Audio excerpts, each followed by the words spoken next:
You are very welcome to episode 32 of the Scaling Your Business podcast. Today, I have Ahmad Mu'azzam, the CEO of Evocco. Ahmad, you're very welcome to the podcast. Hi, Rian. Thanks for having me. Delighted to be here. Yeah, chuffed to have you. Look, we've got an international audience, primarily in Ireland, but for those who are international, you grew up in Dublin. For our Irish audience, or let's say Dublin audience, you grew up in Rathfarnham and then moved to the north side, kind of Clonsell, Castleknock area. Have you got any favorite memories of growing up in either of those areas? So just maybe a quick correction there. I'm Sure. definitely a North Sider in and out. The first place we lived in was Rathfarnham, but we lived there till I was about 4. But for all Okay. intents and purposes, I grew up in Blanchardstown and Clonsilla, so just wouldn't leave any of my brethren hanging there. But yeah, Yeah, just I like great, it. great place to grow up, particularly when we moved to Clonsilla when I was about 9. We lived in an estate that was that's just a lot of greenery, I suppose. So just spent all my time stick wars, playing manhunt, playing football on the greens. So yeah, they'd be kind of the fondest childhood memories. Nice. You're not too far from me. If you're kind of Blanche area, I'm in Ratoath, so it's about 12 minutes down the road. Oh, fantastic. Nice. Um, so biggest impact growing up, did you have any influences on, like, let me rephrase the question. Who were your major influences as a child when you were growing up? Major influences, I suppose probably probably a bit of a cliche, but probably my parents. I think in a lot of ways. So for myself, particularly, I was born in Nigeria. Both my parents are Nigerian. Moved to Ireland when I was a year old. We're a Muslim family as well. So I think kind of a lot of my influence probably came from having that kind of a lot of different cultures hitting me from different angles. So kind of had the Irish culture, had the Muslim culture, had the Nigerian culture as well. So I think there was a lot of kind of influence from my parents to kind of just kind of don't kind of distance your way from any of those different cultures. Kind of try to understand all of them and pick kind of what path was right for you. And I think from kind of an early childhood as well, particularly with my parents, there was a lot of instilling into us kind of respecting older cultures, but also trying to kind of get to a point of understanding where you would try to kind of help things help kind of bring about some kind of positive impact as well. So I think particularly for anyone who has kind of immigrant parents as well, there's a lot of kind of thinking about what's going on at home and how you can kind of improve that situation as well. So I think from a very young age, kind of social impact was kind of instilled in me from the beginning. I like it. You mentioned your roots. Something that a fact that I've had in my head almost my whole life was my granddad worked for Diageo Guinness, and Yeah. he set up different factories abroad. And he told me that Ireland is not the largest consumer of Guinness. It's actually Nigerians consume more Guinness than any other country in the entire world. Is that true, or like? As far as I know, that is true. I think the biggest factory for Guinness is actually in Yeah. Nigeria. I'm not sure if Wow. that's changed since the last time I heard that, but it's funny because I think I was reading one article as well, and they were saying that if you go to certain parts of kind of rural Nigeria as well, you might get a few people who think Guinness is a Nigerian brand, Uh-huh. but which is quite funny as well. But I'm happy because I do enjoy the black stuff myself. Uh, so yeah, good to have it in both places. Certainly fond of it myself too. I'll probably have some this evening because it's a Friday as we're recording this. Look, you're the CEO of Evocco. Um, have you got any entrepreneurial roots in your family, or are you the first person to set up a business? I suppose I suppose with my parent, kind of in my immediate family, I would be the kind of first person to set up a business. I know definitely probably a lot of that kind of some of those entrepreneurial traits probably come from say my father. So he's a surgeon and but he's always kind of looking at kind of different investments and different things that he can do for himself to kind of I suppose improve his own situation, improve our family situation as well. So I think there's kind of some traits that would have probably gotten from him, from kind of our extended family themselves. I think everyone kind of went down kind of the professional careers route. I know my great granddad on my dad's side, was quite entrepreneurial himself. So he started off his journey as a journalist first, and then he kind of did a lot of kind of stuff in real estate and kind of things like that. So I think there's hints of it in the family itself, but I think there's kind of a lot of, but most people went down the professional career path. But I think there's a lot of traits, particularly, I think it's quite, you get a lot of that kind of the courage and stuff, particularly from people who are willing to kind of move from their home country and go into a new country. So although not maybe directly kind of traditional entrepreneurship, but I suppose some of the traits were there. Well, shout out to both your parents and your grandparents as well. What's your own personal favorite aspect of being an entrepreneur? I suppose favorite aspect there's probably a few. There's obviously there's all the normal stuff of having, like, say, the flexibility and kind of working on things that you're passionate about, and things like that. But I think for me, it's being able to work on something meaningful, something that means a lot to me, being able to kind of see something from the beginning, from the ground up, and being able to shape it and morph it yourself, and then trying to get it to a point that it's actually having a lot of impact itself. Obviously, we're still kind of early on our own journey, but I think kind of building something from the ground up is something I'm really interested in. So, yeah. Nice. I do want to get into Evocco, but I've got a couple more questions. You played rugby, I'm guessing, for Castleknock. You can correct me if I'm wrong in a second. What's one other thing that you're into that not a lot of people know about? Ooh, not a lot of people know about. I think this is So obviously, like, I loved playing sport kind of growing up. Loved Have you got a loved favorite? Have you reading. got a favorite rugby player? Favorite rugby player for myself, kind of growing up playing rugby. I think I started off playing centre, playing on the wing, and then I played a little bit of centre. And then I think the big switch for me was when I went to see Ireland playing New Zealand in, I think it was 2007 or 2008, and I saw Richie McCaw play in Croke Park. And from then on, I just wanted to be a flanker, and that's where I ended up playing. So that was a big thing for me. So then I just kind of played flanker, back row for the rest of kind of my rugby career then. But and then if it's kind of weird, maybe random things that people don't maybe know about me, I'm a big fan of a really cheesy sitcom.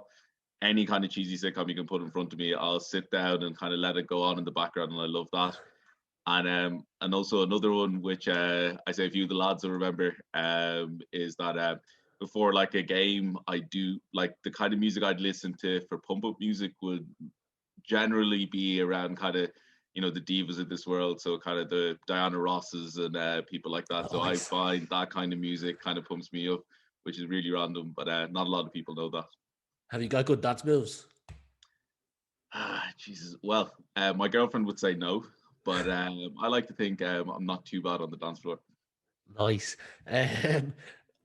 With all guests, I do a fair bit of research on them, and something that I feel like we went to college around the same time. I started college 2011, finished 2015. I'd say you're in and around that time as well. So something that I always became familiar with was Jailbreak. You won it, 2015. That's insane. Can you tell people who might not know what Jailbreak is, what the whole concept is? Yeah, so I suppose, Jesus, it's been a while since I've talked about Jailbreak, but yeah, so we won it back in 2015. So at that time, again, my co-founder in Evocco, Hugh, was one of my close friends in college, and we decided to do Jailbreak together. And this is long before we even thought about anything like Evocco. And I suppose Jailbreak, it's the largest student-run charity event in Ireland. And what it's about is there's the rules change kind of every year, but for the year that we did it, there's a mystery destination somewhere in Europe, and you get clues every couple of hours that you have to get to.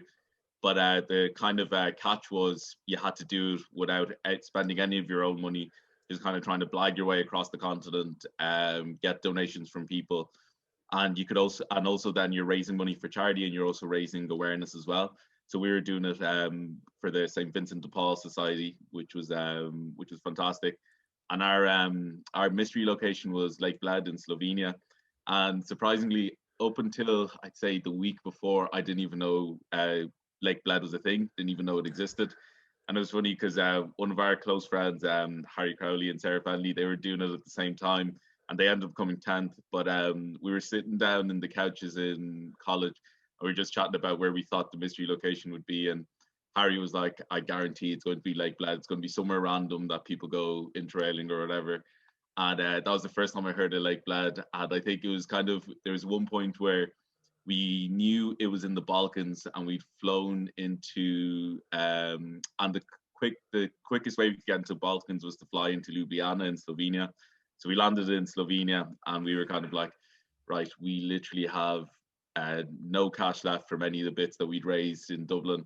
And the closest place to us here is Lake Bled, so we're just going to gamble and just go for it and see if that's the location. And we ended up winning it, which was hilarious. It's a beautiful spot. I've been once. Your reference interrailing, that was the reason that brought me to Lake Bled. Tempted to swim out to the small island, but I didn't want to upset any locals. Yeah. For those who are not familiar with Evocco, that's the reason you're on the podcast. Can you tell those people who are listening a little bit about it?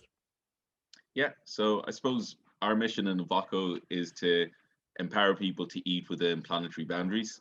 So the way we do that is we have a mobile app that allows you to track, improve, and offset your food emissions. So it's really easy. You just take a photograph of your food shopping receipt.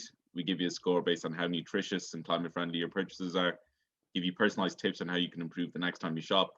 And then you can make your purchases carbon neutral by offsetting directly through the app as well. And we plant native woodland here in Ireland. Yeah, I downloaded the app this morning to test it. Incredibly easy to get started, to get set up. I haven't got a receipt because I haven't shopped since, but I'm going to test it this evening when I go for my weekly shop at Lidl. So I'm personally excited to use it. One of the things you said in a previous interview was, this was back 2019, was around getting users on board was important to you, to ramp up the number of users that are using the app. How are you doing in terms of people using it? Because you've got a lot of media coverage. I watched the clip on CNN, Ireland AM. Talk to me about people using the app. Yeah, so we've throughout kind of 2021 this year. So the app officially went live at the end of 2020. Started doing a bit of marketing around it in kind of 2021. And we've been seeing kind of week on week, we've been seeing double-digit growth when it comes to actual downloads of the app itself. So it's been growing really quickly. And I think for us, the most important thing to kind of contextualize all of this is that when we started the app, it was all about helping people reduce their climate impact, and it's all about helping facilitate behavior change. So I think for us, we're kind of onboarding and pushing our marketing in kind of stages with consumers, because we want to, every time we get a new kind of bunch of consumers onto the app, we're trying to figure out how we can engage them better, how we can improve that behavior change, how we're actually making that impact. Because the biggest things with a lot of these types of apps is that you don't want it to just be a gimmick. You don't want it to just be a conversation people are having just because they've seen something on the news and they forget about it in a couple of weeks' time. So we're trying to get to the core of it to really understand how can we change that person's behavior and make it part of their lifestyle. And then we kind of kick on then again and go to another stage and try and increase growth as well. So it's great to see that we're getting a lot of these downloads, a lot of people really interested, and it's growing quickly. But we try not to get too carried away with any of the vanity figures and try to focus down on who's actually using it on a weekly basis, looking at that kind of engagement. Kudos to you. Hats off. Starting a business is not easy. I went for a coffee this morning with a friend, and I was speaking to him about you because you're my only guest today on the podcast. And he said, that's genius. And he saw a cool marketing thing of when people get a good score, he figured that would encourage them to share it. You know, you mentioned vanity metrics, or to say, hey, look, I'm a really good person, blah, blah, blah, blah. Now, that's not your objective to get lots of people to share it. But it got me thinking about how you grow the app and market the app. And for me, every single day I've got a cookbook in front of me, not like a recipe book to make a dish, but it's essentially what are the minimum daily behaviors that I need to do every single day to make sure I keep my pipeline healthy so that revenue continues to come in the door. Same question for you. What are the things that you do so that more people become aware of the app and your business? Yeah. So that's a great point with the kind of sharing your score. So we actually did a campaign back in February where we were getting people to actually share their Evocco score online and kind of sharing their personalized tips. And that actually drove a lot of users to the app itself, because people can straight away see the value that they're getting from the app, which is like kind of, this is where I'm at when it comes to my climate impact, and this is how I can improve it. And I think for us, there's kind of key things around what we're trying, how we can get more people onto the platform. So one is on that kind of inbuilt virality. So finding those key kind of, I suppose, virtue signaling points within the app where consumers will want to kind of share it with their friends, and their friends will kind of get jealous and want to join us itself. There's also the whole concept around kind of community goals and a collaborative effort. So trying to get people so say if we had like a defined goal for, say, Dublin, so saying that right, we want to get everybody in Dublin down to, say, a certain, say, climate impact for the year, and showing how your personal choices are making a difference for how people can actually reach that kind of target. So trying to get that whole community vibe going together, because I think for an app like this, you want to have healthy competition between people, kind of maybe more on a regional and community basis works better, rather than having people kind of competing directly, say, with a friend of theirs. And then I think the other thing is really one area that we're exploring as well is kind of looking at that, how users interact with each other within the app as well.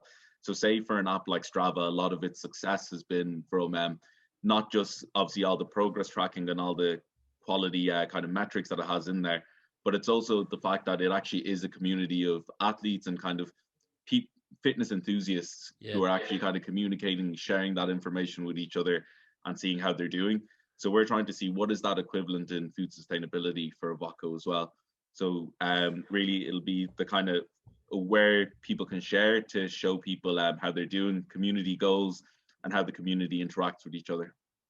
It's an amazing concept. An idea hit my head when you were talking. I'm sure you're aware of Tidy Towns, bronze, silver, gold awards, and you mentioned the community aspect as the second of those three things you spoke about. This idea might be crazy, but setting up an annual award for, in each county, the gold award for the most friendly in terms of food shopping. Rathfarnham this year got the gold award for being the most friendly. Clonsilla got the silver award, and so got the bronze award. So that kind of makes people from that community incredibly proud that they're part of a community that's doing something for the future. Or then an award for, because I know an aspect of the app is planting trees, an award for this county planted the most trees this year and creating healthy competition. Just an idea. As I said, it came to me when you were talking. Yeah, I'm no, sure I you love that idea. No, I do like that idea, kind of having that healthy competition between the counties. You could even go, the whole north side, south side thing in Dublin as well. Like there's so much scope for kind of promoting something like that. So yeah, it's definitely something we'll keep in mind. Tips for people wanting to make better choices. Have you got any? Because when you download the app, it gives you a score. And I know from watching the Ireland AM clip, meat, because of having to be flowing into the country, or the amount of water it takes, there's better choices available. So can you share some tips for people who just share tips for people to make better choices? Yeah, so definitely the single biggest choice decision you can make when you're shopping is to buy more plant-based products. So really, that's really where a lot of the impact is, all the animal-based products. So predominantly kind of meat, and then also dairy as well, and things like that will drive your score up. But then once you're kind of buying plant-based as well, then it's like, there's a few rules of thumb, like trying to buy kind of seasonal, buying things that are organic, things like that can help improve. And going back to kind of the plant-based stuff, I think a lot of what we've heard from our own users, and then also say for myself, my own journey, because as you can imagine, playing rugby, all I've been kind of taught since I was about 12 was pasta and chicken, just like milling it in, trying to kind of bulk up for the sport and stuff, and not really understanding kind of there is a way to do a plant-based as well, and kind of to find a balance with it. But I think a lot of it is changing your mindset around kind of how you're cooking and what you're cooking as well, and how you kind of view meat as well. So say for our family this year, we started doing meat-free Sundays. So, and different kind of family member in the house would then cook something new. You might have seen some of them kind of pop up on our Instagram page every now and Yeah. again. But Shout it out was to your Instagram page. Definitely worth following for tips. cheers, thank you. But it was also a way my mum took a break off cooking on a Sunday. Also, it was a way for us to try different things that, say, our family wouldn't traditionally cook. But then for myself personally, I've tried to go on to kind of 5 days a week where I wouldn't eat meat, and then say 2 days a week where I would eat meat, and that's kind of worked for me, and it kind of was changed my mindset from, rather than thinking about it as having meat-free days, thinking about having meat days. So instead of saying like my default is I eat meat and I'm going to pick 2 or 3 days that I don't eat meat, I decided my default is I'm going to be plant-based and I'm going to be vegetarian during the week, and then I'm going to treat myself and might have a little bit of meat on the weekends as well. And it's also kind of changing how you look at the composition of your plate as well, rather than having kind of your meat and your two veg and a few spuds kind of thing, but more looking at how can I get kind of different flavors and different things onto the plate, where the meat is in the centerpiece. It could be an addition, but it's not the centerpiece, and that kind of helps even on the meat days, kind of reducing the consumption of it on those specific days. And for me, it really helped, because like a lot of kind of types of cuisines that I like actually tend to be very vegetarian or kind of vegan based. So a lot of kind of Indian Middle Eastern food and stuff, it's not really hard to find really delicious food that doesn't have meat in it. And it's just thinking a little bit outside the box and kind of finding recipes and styles of cooking that actually suit you. Listening to your talk, or listening to you talk, you're incredibly passionate. What continues to drive you? I suppose one is I definitely feel a sense of um, I definitely feel a sense of responsibility and a sense of kind of desire that I want to make an impact on this world. And for me, definitely, it's like I've been lucky that I've had so many doors open for myself, and that and it's really important that I contribute something back to this world, and that's something that has always been kind of instilled in me from definitely a young age. And I think then the climate crisis was something that I saw as the greatest challenge of our time. So that's where I wanted to dedicate myself to. And then particularly the kind of food issue, I suppose there was kind of two kind of driving factors for that. One, as you can probably hear, I'm just really passionate about food, cooking myself, eating it, anything to do with food. I actually just really enjoy it. But I never thought I'd end up in the kind of food industry kind of side of things. But then two as well, there was this sense when we started really exploring Evocco back in kind of 2017, where like I would have thought that I was someone who was quite kind of conscious when it came to sustainability and stuff. And when I started discovering more about the food industry and how much of a big impact that had, it was kind of very demoralizing at that point to realize even like that although I thought that I was doing kind of my bit and doing well, I was so far from it. I was eating so much meat. I was like, like it was just you were kind of taking all the low hanging fruit and the stuff that you can see, but you weren't kind of challenging yourself enough. And it took a while really to get to this point where I'm starting to get a nice balance, and I could even do better from here, because Hugh pretty much went vegetarian overnight. I know people who went vegan over kind of a couple of months and things like that, but like I could do better. But I think it's always about also finding kind of the balance for yourself and kind of what works for you as well, and yeah, and just being conscious of it. Respect, big respect. You obviously continue to learn and challenge yourself. Do you have any mentors, books, podcasts that you listen to or read? Yeah, so one, I suppose, what probably everybody of our age and demographic in Dublin probably listens to is David McWilliams' podcast. Yes. So he would be one that I would listen to a lot. That's probably the only podcast that I've kind of consistently stayed listening to. I've started recently getting into audiobooks, and the last one I kind of listened to was Donut Economics by Kate Rayworth. So really interesting, and it's all about concepts about how can we get society to thrive, but within planetary boundaries. So really interesting way to look at economics and how we kind of view how we build up, I suppose, society as well. So that's definitely one that I would recommend to people. And I'm currently listening to now Angrynomics, which is really interesting as well. So again, it's on economics, but it's kind of taking the view of kind of like the everyday person and kind of what's kind of being told on the news and what you're seeing kind of government and policy talking about. A lot of times it's just not the reality of how people are actually, what you see on your day-to-day living your life kind of thing. So which is interesting. There's definitely a thread there, because the three podcasts you talk about, McWilliams and the other two, are all economic based podcasts, yet you studied engineering.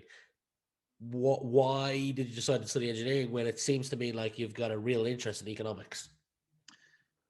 So I think from a young age, I was definitely one of those weird kids who actually knew. I knew from very early on that one, that I want to be an engineer, but two, that I want to run my own business. I never really, and for myself, kind of running your own business, you need to have a good understanding of business and kind of how things worked. And I felt like economics kind of gives you that. And as well, when you're kind of looking at things on a systems level, really economics has been so dominant in kind of, I suppose, how policies are made and how, countries are run as well, that I think everyone should have a basic knowledge of it, and then also be able to kind of challenge it and question it, and not just take what economists just say for granted as well.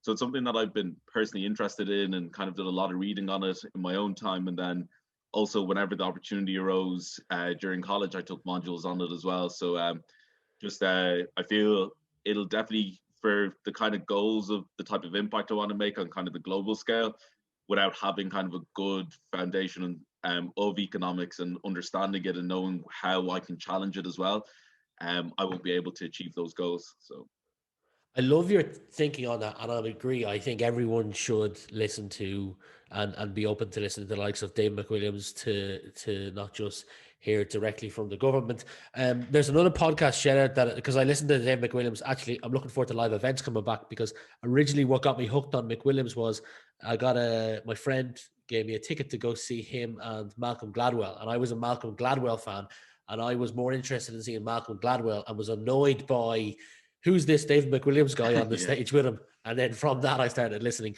The podcast is called Pivot, which is Scott Galloway. Okay. I'm a big fan of Scott, and he does a weekly podcast. I'll definitely give that a listen.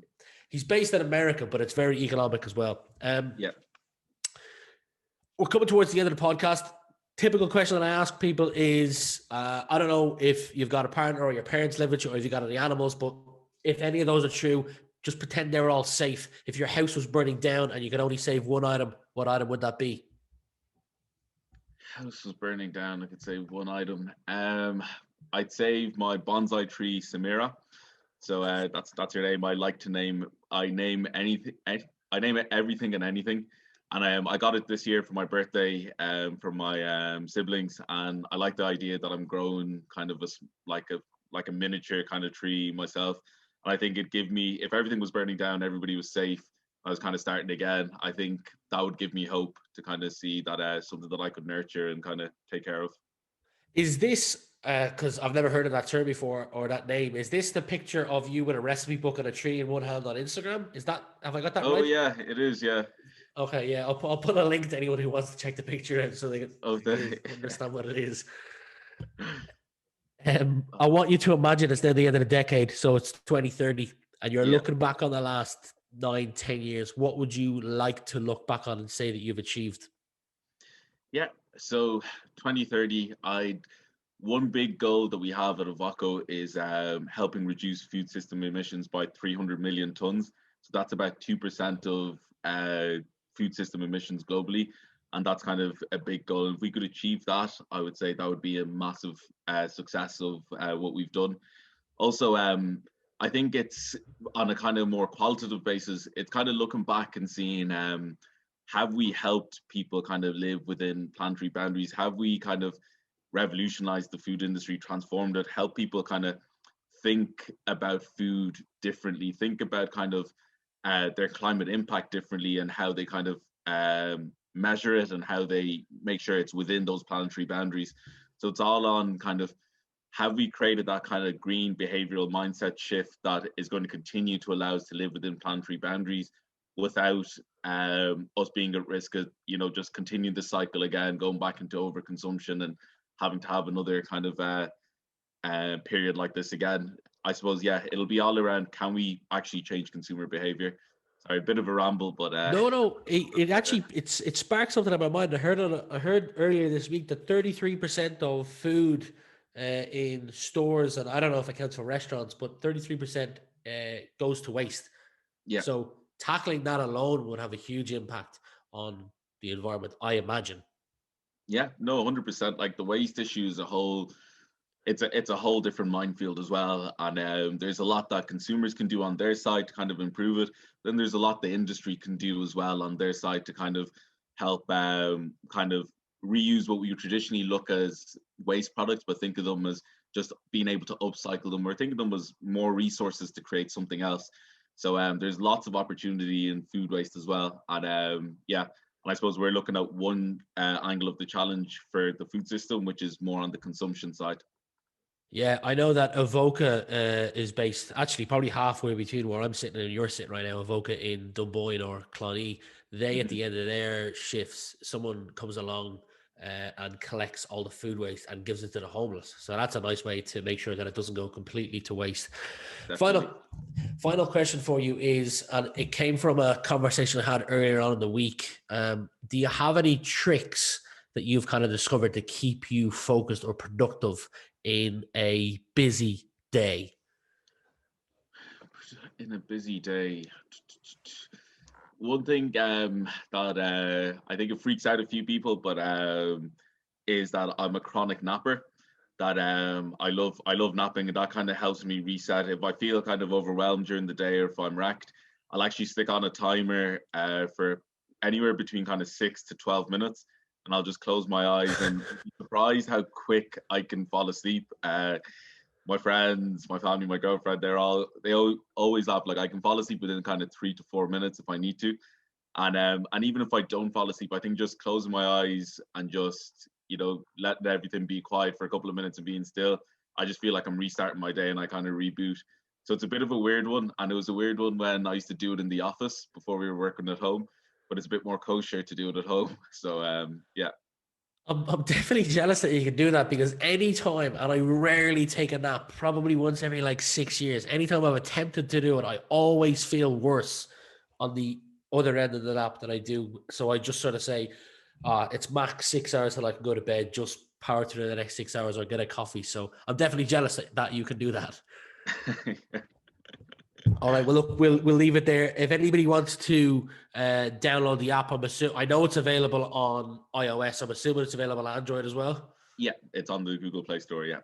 Amazing. I'll leave a link to both of them, your website and your LinkedIn page. Thank you very much for being my guest today, Ahmed.